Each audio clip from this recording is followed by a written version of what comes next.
The situation has escalated once again in the Democratic Republic of Congo as thousands gathered in the eastern part of the country to demand the MONUSCO to leave the country. As a result, 36 Congolese lives were lost and 4 of the MONUSCO officers. Kinshasa had announced last week and asked MONUSCO to leave the country. The question then is Kinshasa capable of maintaining peace and security in the region? Joining me now to discuss about this issue is the co-founder of Africa is Home, Platini, Hello. and our honorable guest, Claude Gadebuke. Claude is a co-author of the book Survivor Uncensored and executive director of the African Great Lakes Action Network. Claude, thank you again. Thank you so Welcome much, to the Mr. show Claude. Thank again. you. Yeah, thank y'all for having me. I'm excited to be here. Africa is home. Of course, of course. Let's continue this conversation. Let's talk about the recent events that took place in the eastern part of Congo. As you know, hundreds and thousands gathered in the cities in the east to demand MONUSCO to leave the country. 36 lives were lost. Kinshasa announced they want MONUSCO to leave the country. Now, do you think Kinshasa will be able to keep peace and security in the region? Um, I'm not sure that that is going to make any difference. Let me put it that way. Mostly because MONUSCO, which is the UN mission to the Congo with 20,000 troops, the largest UN mission so far anywhere in the world, has completely failed to protect civilians in the Congo, especially in the eastern part of the Congo. And so them departing or being there, I'm not that sure how much of a difference it makes. For the most part, what I've seen of a lot of these UN peacekeeping missions and these UN missions, they're kind of just self-preservation groups. The only thing that I think maybe that they would serve, the purpose that I think they would serve, is kind of being a watchful eye that may from time to time provide honest reports of the things that are happening. So for example, like the invasion of the Congo right now by Rwanda under the disguise of M23, and by the way, but also by Uganda, they can possibly give out information that would be helpful in spreading the truth about who is actually sowing violence in the Congo. But as far as the government in Kinshasa being able to secure the Congo, that is obviously, that has not happened in many years. This isn't recent. Since the invasion of Congo in 1996 by Rwanda and Uganda, the Congo has not been able to secure its borders and to keep people safe in the eastern part of Congo. So I don't think that's going to change right away. I don't think that's going to change, immediately. I think, the Congo itself needs to build capacity to secure its own borders. But most importantly, the world needs to take a stand against the invaders of the Congo, Rwanda and Uganda, and sanction them, the leaders especially, Paul Kagame and Yoweri Museveni, Paul Kagame in Rwanda and Yoweri Museveni, to actually stop this and eventually to actually have lasting peace. There needs to be justice. There needs to be international tribunals set up to try the genocide, the Genocost, the mass atrocities, the mass rapes, and all of the crimes that have been committed in the Congo for the last 26 years. So the old question about Kinshasa being able to secure or to keep the people safe in Eastern Congo, it hasn't been able to do that. It hasn't done that in many years. I don't expect it to happen anytime soon. MONUSCO itself the UN mission has not done that for the last 20 years. I don't expect them to change that anytime in the near future. And I'm not sure that it even matters their presence that much, other than the fact that they could give out correct information. There was one exceptional time 10 years ago when the M23, the same M23 right now that's causing trouble in the Congo, that actually it was confronted with the an international force brigade made of South African, Malawian, and Tanzanian troops that fought against the M23, coupled with sanctions against Rwanda at the time by the US and a bunch of European countries who withheld aid from Rwanda, actually brought about the defeat of the initial M23. So today, the formula is no different. MONUSCO has been in the Congo for 20 years and has not secured the people. That is why the people are fed up. That's why the people are protesting. That's why the people are saying, we do not need MONUSCO because it's not keeping us safe.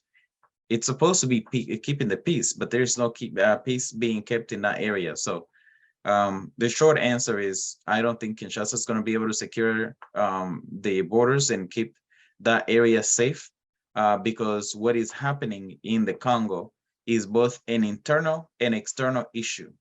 When, you know, the internal part is the poor politics in the Congo, poor leadership in the Congo, but also the lack of infrastructure and the lack of capacity that needs to be built to actually have, you know, a security force enough to secure those borders.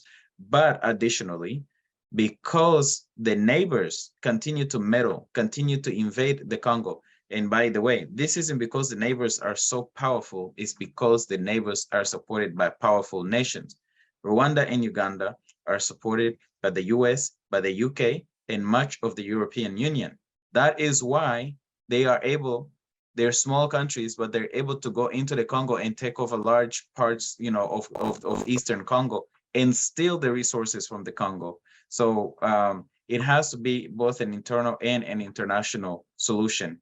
The long-lasting solution being setting up tribunals to try the perpetrators of these crimes, the major crimes, the crimes committed in the Congo, especially crimes documented in the UN mapping exercise report. Well, that sounds like the instability of Congo is as local as it is international. Mhm. Now, last time you predicted this in the Angola meeting when the president of Angola hosted a peace talk between Congo and Rwanda, and you said the M23 uh, said that they were not invited to that meeting, and you said they were there present, their leader was there, and I quote, you said Paul Kagame, their leader, was there, the president of Rwanda.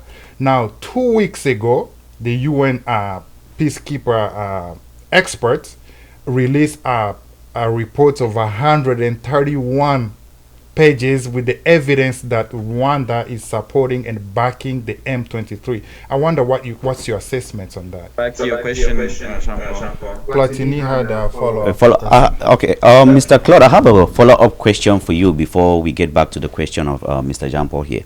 So, based on the evidence we have gathered so far on ground and everything, we can just directly point Rwanda and Uganda for the rebel invasion into the Democratic Republic of Congo.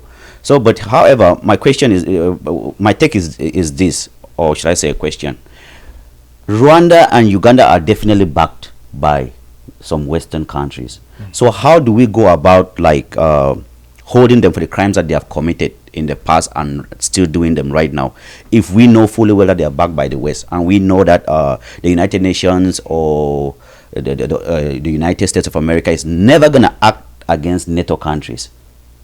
I don't think Rwanda and Uganda are NATO countries, but no, I mean like the NATO countries that are backing Rwanda and Uganda. Makes sense.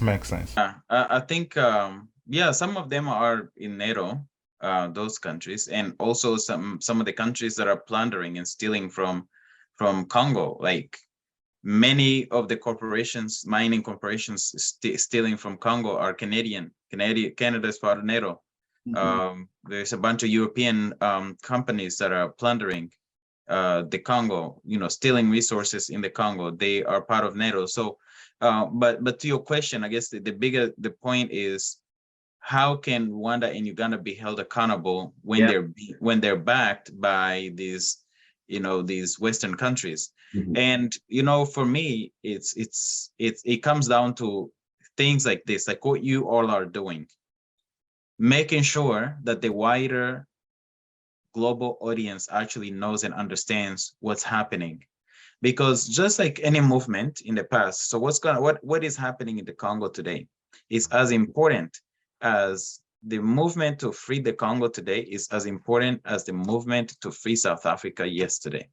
It's as important as the fight against apartheid South Africa. And what did it take for apartheid South Africa to be defeated? And that example is, apartheid South Africa was backed by the US. It was backed by the UK.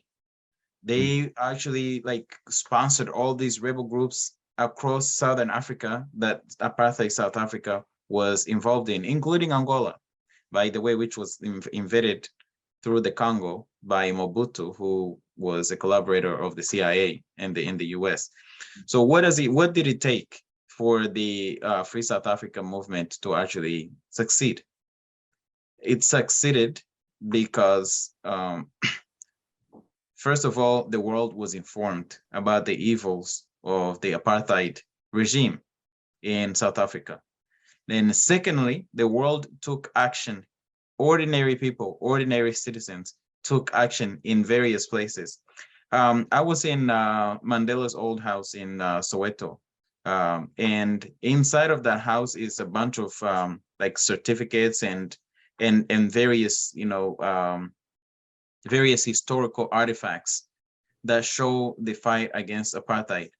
Some of them had little places, or sometimes universities and small institutions from various parts of the world, including here in America, that were taking a stand against apartheid South Africa. So one of the things that it took was the world awakening to the evils of apartheid, and the ordinary people actually taking action. We, the taxpayers, holding accountable our leaders in America, for example, to and demanding that they stop supporting the murder of our brothers and sisters. The other piece was, there's always the boycotting by consumers and people who are aware. So that's why the work that you're doing is really important, making sure that everyone has the information, that everyone knows, that everyone understands. So if we all start boycotting products that are, we know that the Rwandan regime has enriched itself by creating basically private corporations to take all the money, or to take every penny possible that they can. So if we start making sure that this information is understood by everyone, and products that they sell are boycotted, and that there's a boycott, for example, like the stopping of Rwanda Air in Congo. The rest of African countries and the rest of the world should stop dealing with Rwanda Air, because Rwanda Air carries the Rwandan spies. And it also is a part of the Rwandan government, supposed the Rwandan government. So if many things like that happen, then Rwanda will have no choice but to actually stop. And Uganda, by the way, now I'm using Rwanda as an example, but it's also the main invader. But if things like that happen in terms of how we deal with Rwanda and Uganda, we actually will get to a solution, because they cannot exist alone. The world is interconnected.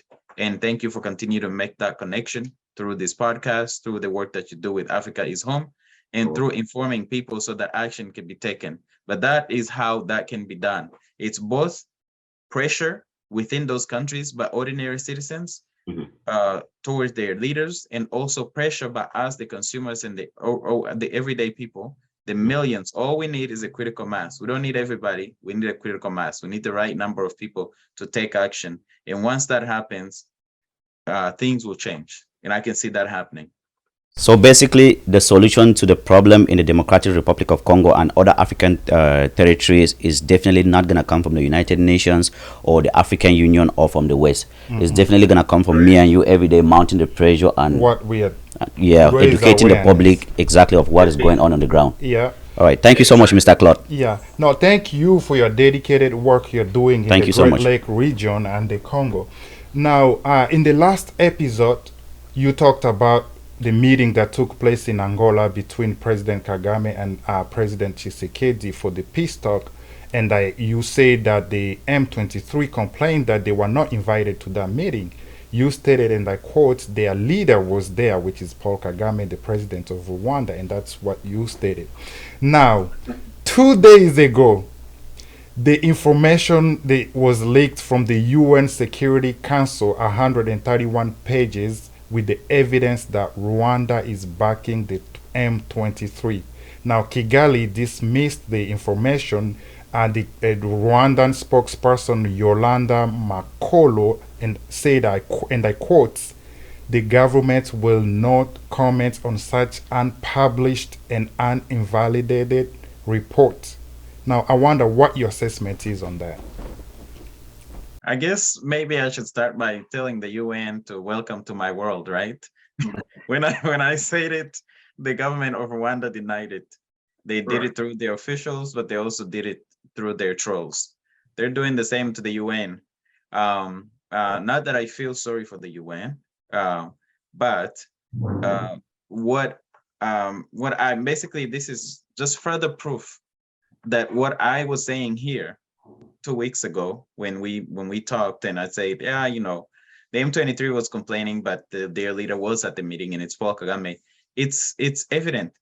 Every chicken and every goat in Congo knows that the M23 and the people who are killing in the Congo are coming from Rwanda. Soldiers from Rwanda have been caught. It's also in that report. Images, aerial images show hundreds of troops. People in the east, yeah. Correct. Moving into the Congo. The people at the border, they know. The Congolese people, they know. They've said that. The Rwandan people at the border and inside of Rwanda, they've reported troop movement into the Congo.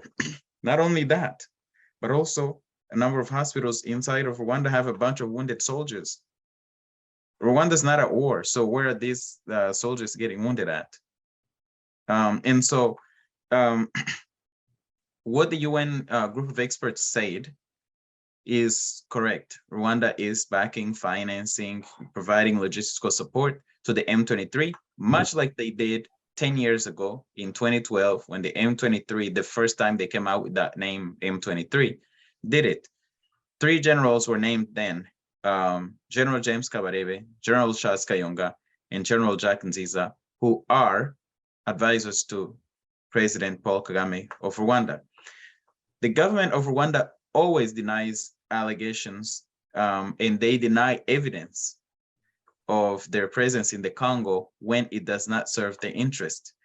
And I like to cite an example of where for at one point, in many occurrences, the government of Rwanda said, we do not have troops in the Congo.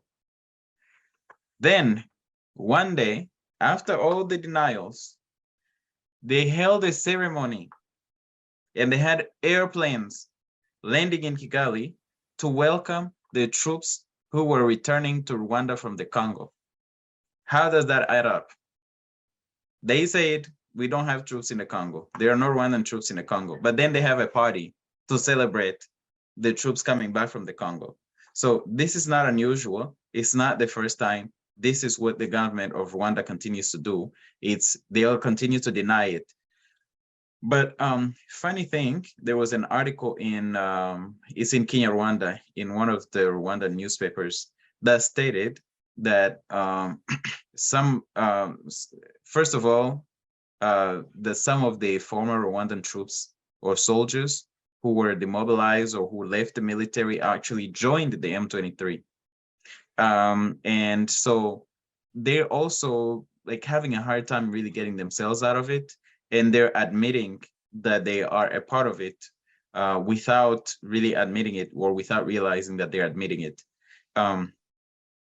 One other thing I would like to add to kind of wrap up the Rwanda denial and how not credible it is, and how it's a repeat of what they've done in the past.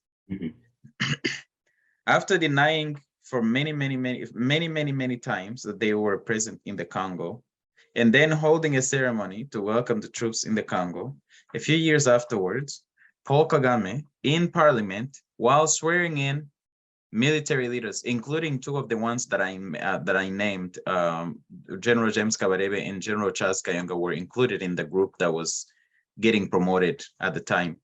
He made a speech and said, "We went into the Congo." This was April 13th, 2010. "We went into the Congo and we shot and killed those we wanted to shoot. And we repatriated the people we wanted to repatriate." That was Kagame's own words in April of 2010. Fast forward to October 1st, 2010, the UN mapping exercise report comes out. And then Rwanda denies that they were involved in the Congo, just 6 months after Kagame himself had said it. So this is something that they've done and continue to do. And by the way, the UN mapping report says that if taken to court, Rwandan troops could be found to have committed genocide in the Congo. We know, I know, and I'll say it now, Rwandan troops did commit genocide in the Congo. And one of these days, we're gonna see another report. Or maybe hopefully we're gonna see them in court. And what I'm saying right now, that troops from Rwanda committed genocide in the Congo, is gonna be confirmed. So just another prediction, like last time, 2 weeks ago when we talked, and I was like, yeah, Kagame is the leader of their M23. I don't think we're gonna be seeing them in court though. Yeah. Where's coming? These people have the backing of the West. It's gonna be very difficult to take them to the court. Yeah, I mean, now that with the UN are leaving, do you think we will have reports moving forward, or do you think the violence will get even worse? The UN may not leave. First of all, we don't know yet if they will leave or not. But if they do leave, either way, violence in Congo has not depended on the presence of the UN. It's depended on how much backing Rwanda and Uganda are receiving from the West, and they're able to invade and get. I mean, where would a country like Rwanda and Uganda come up with the money to buy all those bombs and all those military equipment? If they didn't have any backing, of course they steal the resources from Congo and they can buy using those resources, but they are backed by the West. So violence is going to depend on the attitude.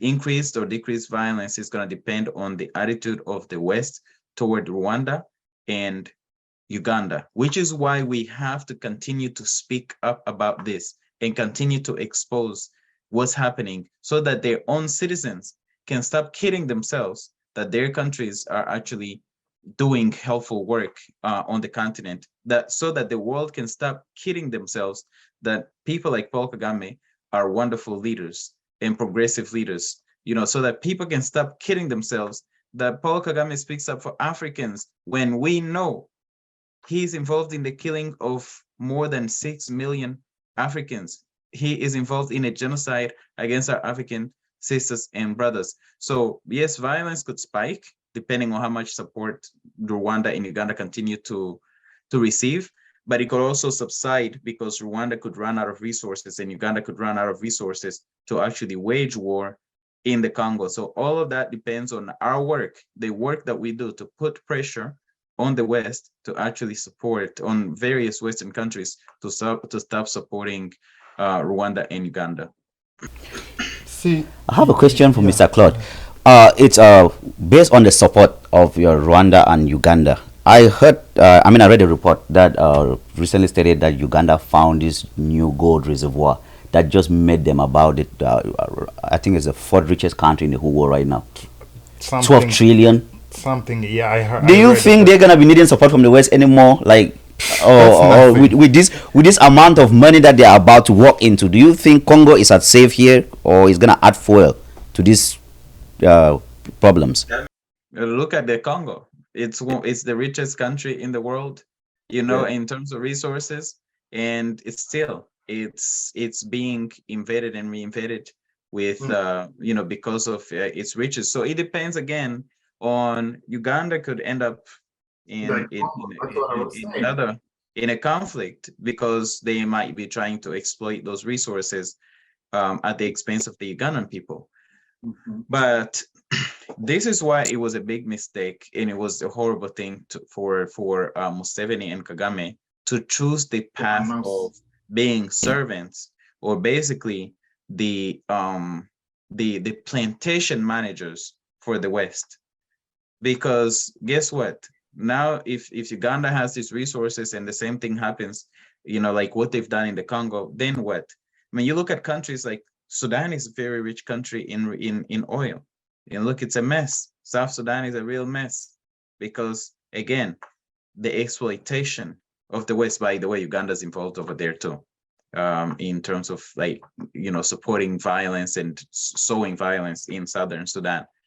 Um, and many other countries. I mean, you look at the Niger Delta in Nigeria, you know, Yeah. there's always violence. There's the environmental issues in Nigeria. So finding or having resources does not necessarily resolve the dependency on the West.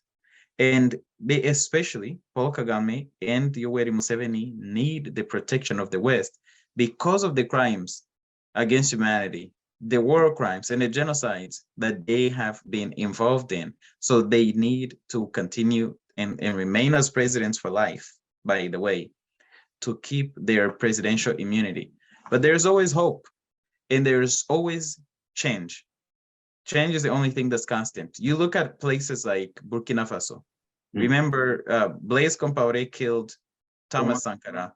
you've been trying. Blaise, right? And Blaise Compaoré was just as much a stooge of the West as Paul Kagame, as Museveni. Guess what's happening to him now? He is facing charges for murdering one of Africa's biggest heroes, Thomas Sankara. You look at a place like somebody like Hissène Habré. Hissène Habré was he was a dictator in Chad. He was supported by the West. Mhm. Eventually, he was out. He faced trial in Senegal, and guess what's happening now? He's serving time. You look at Hosni Mubarak in Egypt. During the Arab Spring, I remember both Hillary Clinton and President Barack Obama, both of them saying they did not want Hosni Mubarak removed. They resisted against the people's will. The people's will won. Hosni Mubarak was arrested. He's in prison. Unfortunately, as Egypt tried to move forward, America found a way to install another dictator in their favor, who is Mohamed Sisi right now, who is the president of Egypt. You know, so they committed another coup. But all I'm saying is that none of these dictators are guaranteed to last forever. And there will be a time when they lose power and they will face trial, and the people will be sitting front row, being witnesses to them being walked away in handcuffs into prisons for the African lives that they've taken. So I know that there's always a reluctance to take these leaders to court saying that it's targeting Africans, but no, these leaders are targeting Africans, in fact, on behalf of the West. And so I do see that this will change in spite of them having the support of the West. I mean, look at Mobutu in Congo. Mhm. Mobutu was, he was like the favorite son of the West, Yeah. and he sowed violence in so many parts of Africa. He supported apartheid South Africa. And guess what happened in the end? He expired. everybody has an expiration date. Every one of these dictators have an expiration date. Museveni and Kagame also have an expiration date. Problem is, it's too slow.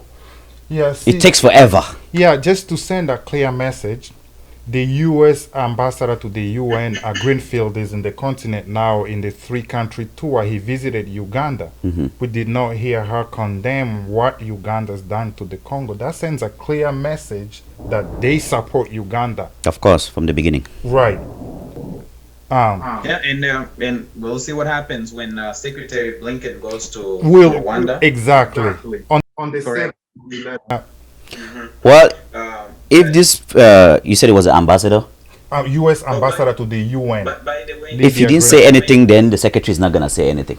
Well, by the way, there is a U.S. senator. There is another leaked document, by the way, from last week or 2 weeks ago. Senator Menendez said that he would like for the U.S. to have a comprehensive review of Rwanda's support and, in fact, stop supporting Rwanda militarily. If this goes into effect, it could actually have a domino effect around the world in how people act toward Rwanda. So we'll see what Secretary Blinken does, because that letter that was leaked was actually a letter to Secretary Blinken. Why do I feel like there's a bigger political scheme going up at the level of the West here? there is. Yes. Because Yes. there is.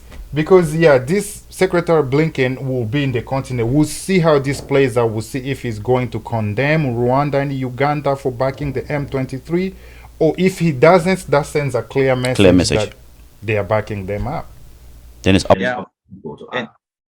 And you know what you were saying, Platini, is also why Kagame, you know, and Museveni not so much. He's kind of in the background. He's not seen that much. But Kagame is such.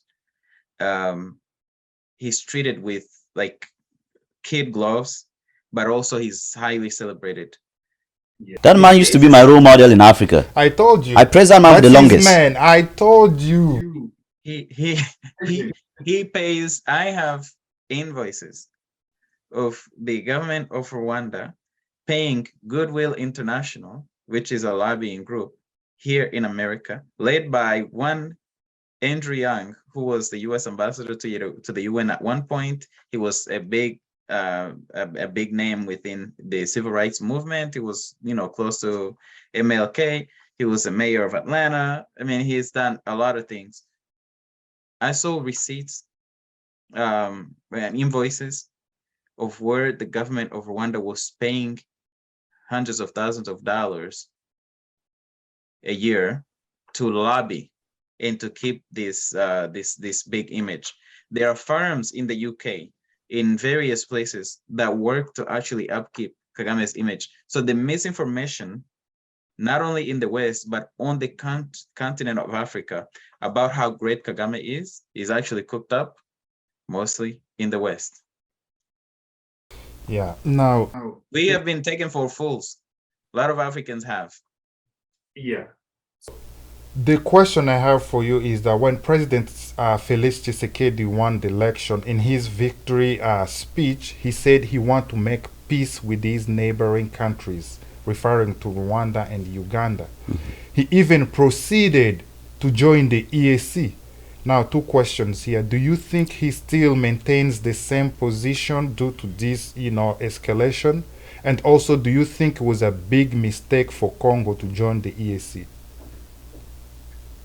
So I have a hard time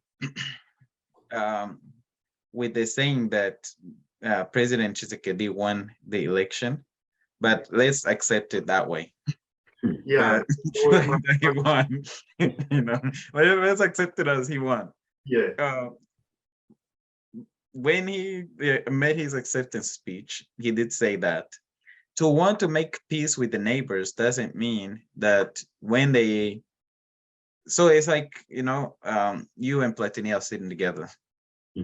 You both want to make, you know, you want to make peace with each other, but one of you turns around and punches the other person in the face. You know, if you turn around and block the fist, you know, or push him away, that doesn't change the fact that you still want peace. but you don't want to be assaulted. So I I believe him. I believe that he wants peace.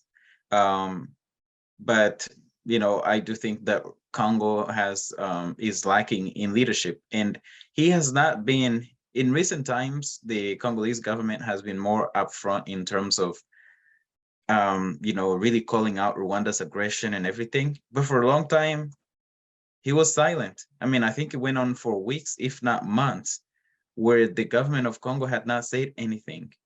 And so joining the East African community, where I'm not sure of the benefits. I think there are some economic benefits in terms of logistics and the ability to export resources from the Congo, but it could also expose the Congo to being exploited. There is this proposal by Jomo Kenyatta, the president of Kenya, who is, by the way, about to leave office, and somebody else is coming because he's They are finished. holding election. I think it's in a couple weeks. Yeah, on Monday, I think. Monday, And yeah. and I'm so glad that he's leaving, which is very unlike Kagame and Museveni. And of course, we know that in the Congo, Kabila tried to stay for the longest. Thank goodness for the Congolese people for resisting that. But one of the proposals that came out was to send to the Congo a regional force into the Congo. So more soldiers, more military into the Congo. And that force would not include Rwandan troops, but it would include Ugandan troops. But Ugandan troops are also part of the problem. They are part of the invaders. Why would you do that? So That was President Kenyatta's plan. yes. Okay. Yeah, so I think that there are a number of decisions that are coming out of the EAC that I think are a mistake for the Congo. The push should be about demilitarizing the eastern part of the Congo and getting all these soldiers and all of these rebel groups out of there, not bringing more and more presence, more military presence into that area.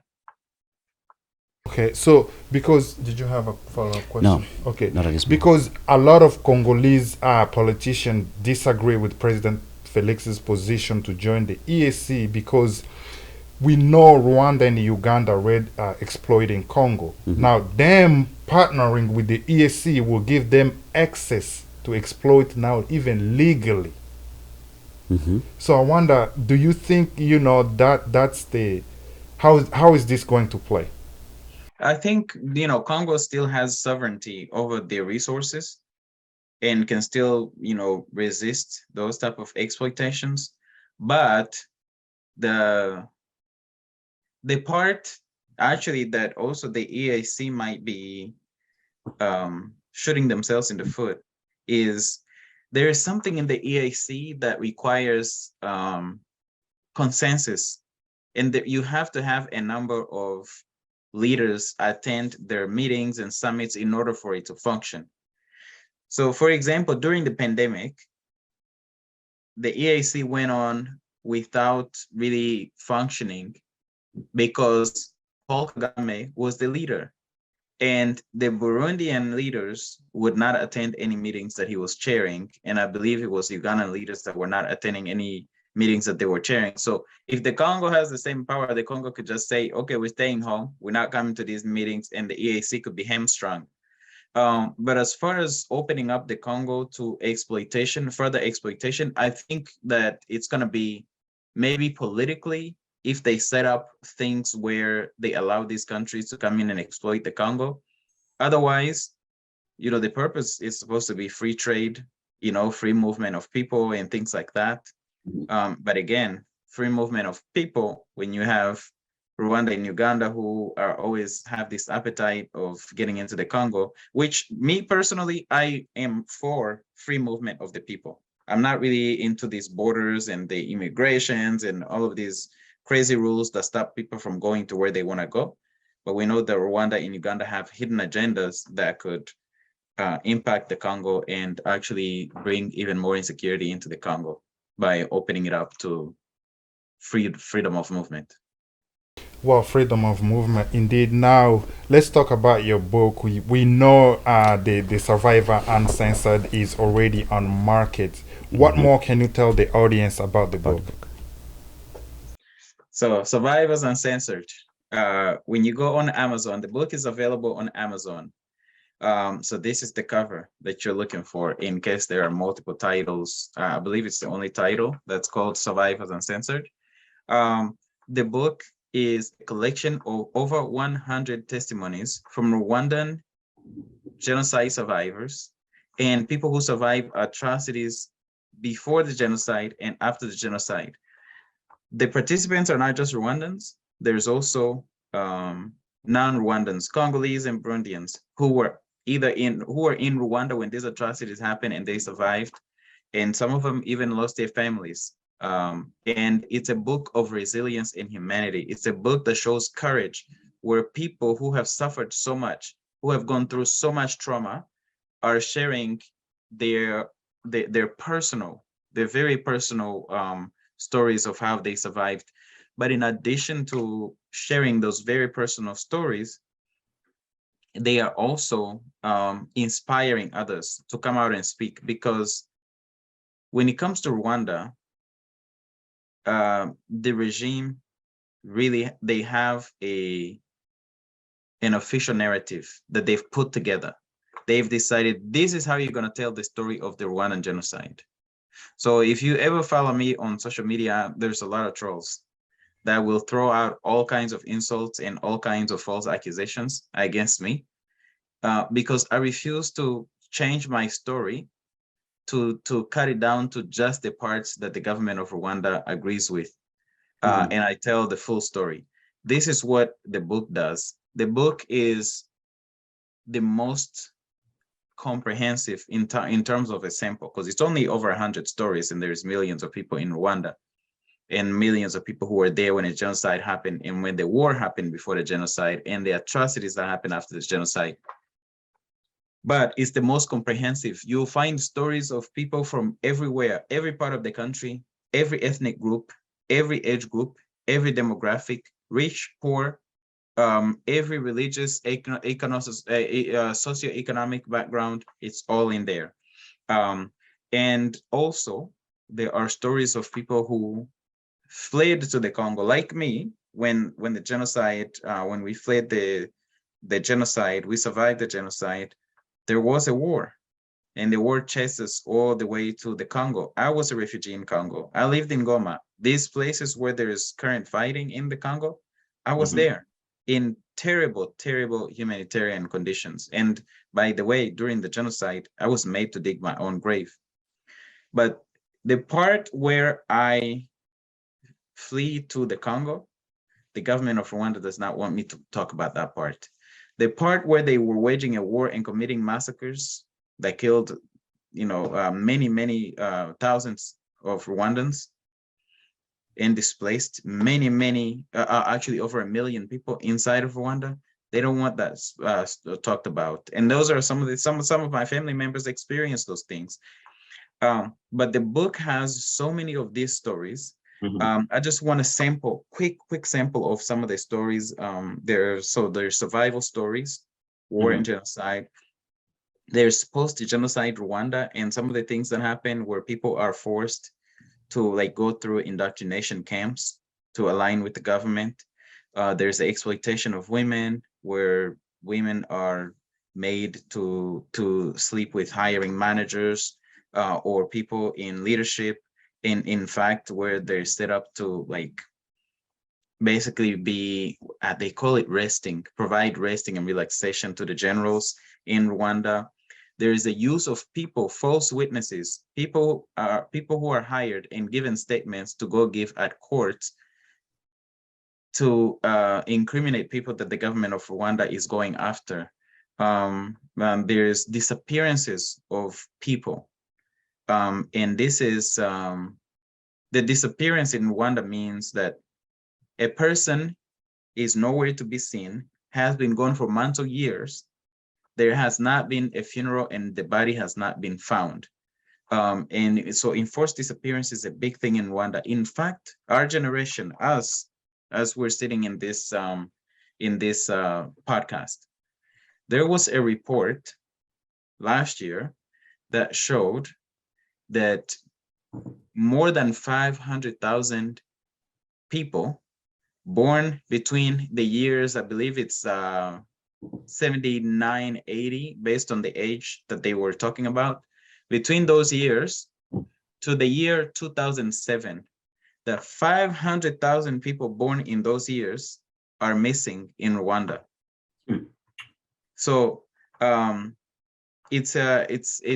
book talks about that, like people who lost their own, people of our generation, who lost their brothers and sisters, their children, their parents, to enforced disappearance or to various injustices. But for the most part, it's survival, people surviving. Many of us were children when it happened. So we're talking about childhood memories and traumatic childhood memories. But the biggest thing is the drive to make the world a better place. And the fact that it's a defiance to a government that basically says, if you don't say things this way, you're in trouble. People have decided, okay, to hell with it. I'll get in trouble, but I'll tell my story so that I can inspire other people to also liberate themselves and share these stories. Okay. The book also comes in French version and the Kindle version. And it's also Yes. based on a true story and true testimonies. That's correct. And the title of the French the French version is Survivre par la parole. Survivre par la parole. And it can be found on Amazon. So any Amazon worldwide, you'll be able to purchase the book. We're also working on arrangements to get it to places where Amazon does not operate. So stay tuned. All right. With that being said, we will have the covers of the book on this video when we're about to post it, so that you guys can actually see the actual cover. And then, Mr. Claude, if you could send to the link of the to the Amazon store or to your personal website, so that we can have it on the video for the audience. We'll Yeah. Okay. Will do. Thank you so much. Thank you so much, Mr. Claude. Thank you. Giving a shout out to the book, but also for the work that you do, keeping Africa informed, keeping the young people, the up and coming generation, Africa, having one of the youngest populations in the world.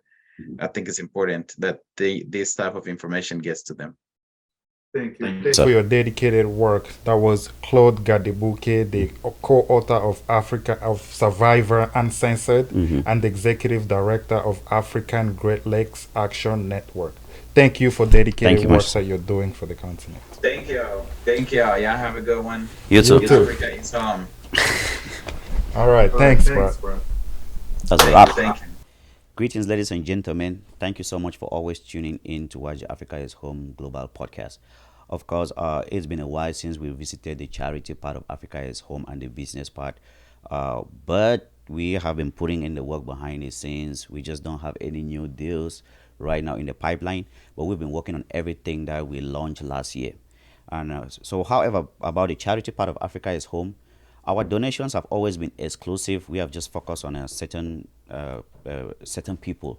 We were just accepting donation from certain people, but moving forward now, we will be opening the portal for everybody out there willing to donate even $10, $15 to help the charity organizations in Africa that we have partnered with to help more kids. So, yep, we will be doing that immediately. We launch the Africa is Home Charity Outreach official website. Yeah, that will be added to it. So thank you guys so much for always tuning in, supporting the Africa is Home global structure as a whole. Keep doing that. And if you don't know much about us, visit www.africaishomeglobal.com to learn exactly who we are and our mission out here. www.africaishomeglobal.com. Thank you guys so much, and we love you.